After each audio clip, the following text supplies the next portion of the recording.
There is a jar sitting in roughly 6 out of every 10 Australian households right now. Clear plastic, bright yellow lid, a little red or blue peanut on the front. You have probably bought it without thinking twice your entire life. Spread it on toast half asleep, packed it into lunchboxes on autopilot, never once stopped to wonder whose name was actually printed on the label. But here is the thing, that name changed. And if you didn't notice, you are not alone. Because that was entirely by design. The jar looks identical, the lid is the same, the color is the same, the peanut graphic is the same. Everything you have ever used to identify your peanut butter is still sitting there staring back at you. The only thing missing is the name you grew up with.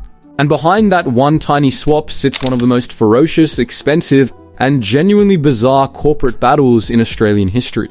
Two food giants poured years of litigation and tens of millions of dollars into a fight over a piece of yellow plastic. Not a patent for a groundbreaking technology, not the rights to $1 billion pharmaceutical formula. A yellow lid. On a jar of peanut butter. The story captivated legal commentators, rattled the stock market, and played out in real time right there on the shelves of your local Coles or Woolworths. This is how Kraft lost their Australian peanut butter empire to a color. To understand why a yellow lid became worth fighting over in court, you have to understand just how completely one product came to own the Australian breakfast table. That kind of dominance does not happen overnight, and it does not happen by accident. It is the result of nearly a century of calculated moves, aggressive advertising, and deeply rooted manufacturing embedded in the daily rhythm of an entire nation. The origin traces back to a man named Fred Walker. Walker was one of the shrewdest food entrepreneurs Australia had ever produced, already having developed Vegemite from surplus brewers' yeast in the early 1920s. But Walker understood that to truly scale his vision, he needed international capital and manufacturing sophistication. In 1926, he partnered with the American Kraft Cheese Company to form the Kraft Walker Cheese Company, establishing a large-scale processing operation on Australian soil. After successfully rolling out processed cheese as a pantry staple, the company turned its attention to the next logical category. In 1935, they introduced their own peanut butter to the Australian market. Before this moment, peanut butter was a niche import with almost no cultural traction. The Kraft Walker formulation was deliberately crafted for local tastes, priced to compete, and pushed through a distribution network reaching grocery stores from Darwin to Hobart. Within a generation, it had moved from novelty item to household necessity. Mothers packed it into school lunches, kids ate it straight from the jar. It became one of those products Australians simply assumed had always existed. To meet that scale of demand, the company needed a serious manufacturing home. In 1962, they established a sprawling production facility at what would eventually become known as One Vegemite Way in Port Melbourne, Victoria. That factory became the beating heart of the Australian spreads industry for decades. Hundreds of local workers passed through those doors every day to operate industrial roasters, manage raw peanut supply chains, and maintain a recipe that was never written down in a way anyone outside the building could simply replicate. The surrounding suburbs became familiar with the smell of roasted peanuts drifting through the air. The Port Melbourne factory was not just a building. It was a community institution. But owning the production line was not enough on its own.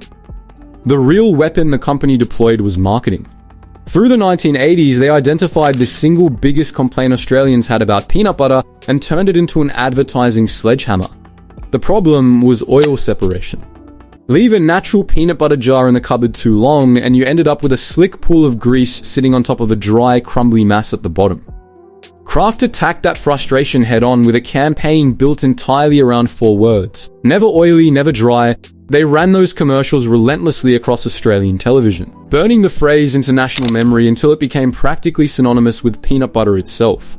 The slogan was eventually registered as an official Australian trademark in 2001, turning a catchy jingle line into a legally protected business asset. The combination of manufacturing loyalty and saturation level advertising gave Kraft a grip on the market that competitors simply could not loosen.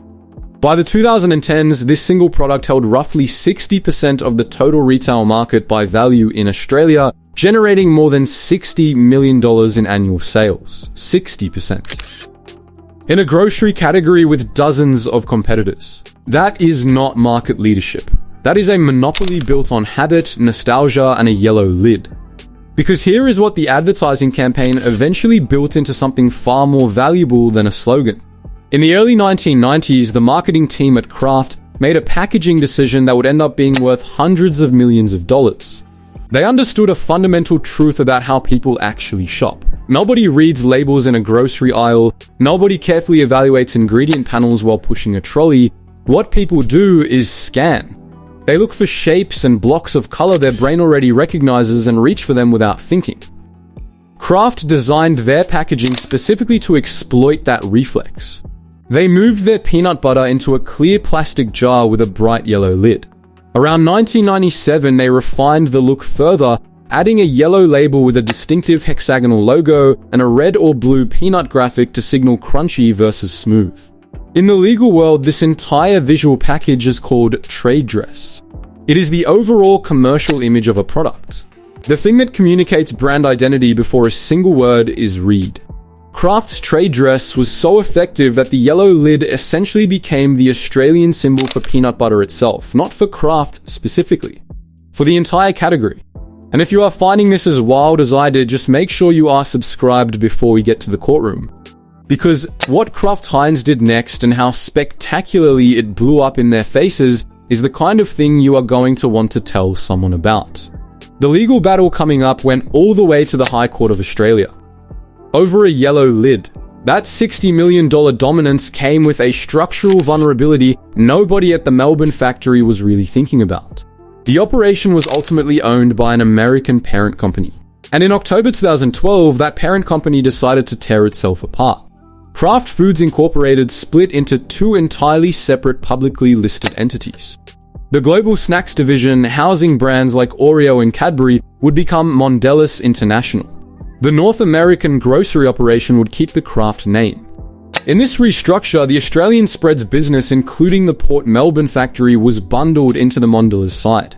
On the ground in Victoria, almost nothing changed. Same workers, same roasters, same recipe, same yellow-lidded jars rolling into Coles and Woolworths trucks every morning. But Mondelez had already decided the Australian spreads business was not part of their long-term strategy. By 2016, they put the entire local operation up for sale. The buyer was Bega Cheese. A regional cooperative with deep roots in New South Wales dairy country, Bega saw a generational opportunity to transform into a diversified food company. When the acquisition was announced in January 2017, the price tag made headlines. Bega paid $460 million for the business, financing the move through a $500 million bank facility. When the deal closed, the transition at Port Melbourne was seamless to the point of being invisible. The same 200 employees kept working, the same roasters kept running, the same recipe produced the same spread. The yellow lid was still there, the red and blue peanut graphic was still there, Bega was celebrating, the media was celebrating, local ownership of an iconic Australian product back in Australian hands. What nobody was publicly talking about yet was the legal time bomb buried inside the original sale agreement. When Mondelez sold the Australian business to Bega, the deal included a temporary licensing arrangement allowing Bega to keep using the Kraft brand name on their jars during the transition. But that license had a hard expiry date. At the end of December 2017, the right to use the Kraft name disappeared completely. Back in the United States, a new corporate giant was paying close attention. In 2015, the North American Kraft business had merged with Heinz to form the Kraft Heinz Company, instantly creating the fifth largest food and beverage entity on the planet. The board looked at Australia, saw $60 million in annual peanut butter revenue that had previously flowed to their predecessors, and decided they wanted it back. Their strategy was audacious. Rather than building a new brand identity for the Australian market, they launched a new peanut butter in a clear plastic jar with a yellow lid, a yellow label, and the exact same red and blue peanut graphics Bega was already using. Two products. Same packaging, different names. Side by side on the same shelf. The confusion was spectacular. Shoppers stood in the spreads aisle staring at two practically identical jars. The Guardian ran coverage. The ABC weighed in. Legal commentators published detailed analysis of the trade dress dispute. Online forums filled with people debating whether the two products even tasted different. Coles and Woolworths declined to stock the new Kraft Heinz product on their primary shelves. leaving Kraft Heinz fighting for space in independence and convenience stores. Kraft Heinz was not going to accept that quietly. Their legal team had what they believed was an airtight argument. During the 2012 Kraft Foods corporate split, all intellectual property connected to the packaging had been formally assigned to a Kraft master holding company registered in the United States. Their position was clear. Mondelez Australia never actually owned the rights to the yellow lid trade dress. If Mondelez never owned it, they could never have sold it to Bega. Therefore, Bega had no legal authority to use the packaging. The yellow lid belonged to the American entity regardless of who was running the Port Melbourne factory. Bega's legal argument came from a completely different direction. Their team largely set aside the corporate paperwork and focused on how Australian law actually treats visual identity in practice. The key was a concept called goodwill. In Australian commercial law, goodwill is the accumulated trust and loyalty that consumers attach to a business over time. It is the thing that makes a shopper reach for the same jar week after week without consciously thinking about it. Australian law treats goodwill as inseparable from the physical business that built it. The yellow lid had no standalone identity. It only meant what it meant to Australian consumers because the Port Melbourne factory had been producing peanut butter under that visual for decades. The factory and the packaging were legally glued together. You could not sell one without transferring the other. The Federal Court of Australia agreed with Bega. When Mondelez sold the business operations, the recipe, the equipment, and the factory to Bega, the goodwill associated with that trade dress transferred automatically. Kraft Heinz could not legally carve out the rights to a yellow lid inside an American holding company while simultaneously selling off the very operation that gave the yellow lid its meaning. The court also examined the advertising conduct of both companies. Bega was found to have made a misleading claim of their own. They ran television ads featuring a taste tester peeling the Kraft label off a jar to reveal a Bega label underneath, with a voiceover announcing the product was now Australian owned and made. The court noted peanut butter had been manufactured by Australian workers in Port Melbourne since 1962. The implication it had previously been made overseas was factually wrong. But Kraft Heinz's own advertising misconduct was far more damaging. When they relaunched, their CEO issued a statement about bringing Kraft peanut butter back to supermarket shelves. They also printed a slogan directly on their new jars, loved since 1935. The court tore this claim apart. Bega owned the original factory. Bega owned the original recipe. Bega owned the specialized equipment that had been producing that peanut butter since the 1930s. Kraft Heinz had been forced to hire a completely separate manufacturer and spend months trying to reverse engineer a recipe that merely approximated the original. They were selling a new product from a new facility and labeling it with a slogan claiming a heritage the court ruled they no longer had any connection to. The judgment was unambiguous. Only Bega was selling the peanut butter Australians had loved since 1935. When the full ruling came down, the financial markets responded immediately. Bega cheese shares jumped to a multi-month high as investors processed the scale of the legal victory. Kraft Heinz appealed to the full court of the federal court, a panel of judges reviewing the original decision. The full court dismissed the appeal unanimously. Kraft Heinz then filed for special leave to appeal to the High Court of Australia, the highest judicial authority in the country and their absolute final option. In November 2020, the High Court refused to even hear the case. The dispute was over. The final terms were severe. Kraft Heinz was permanently restrained from selling any peanut butter in Australia that used the yellow lid trade dress.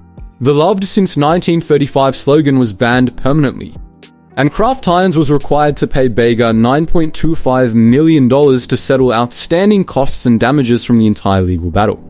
A multinational with billions in assets had thrown everything it had at a local Australian dairy company in a fight over packaging rights, and it lost at every single level of the Australian court system, right up to the steps of the High Court.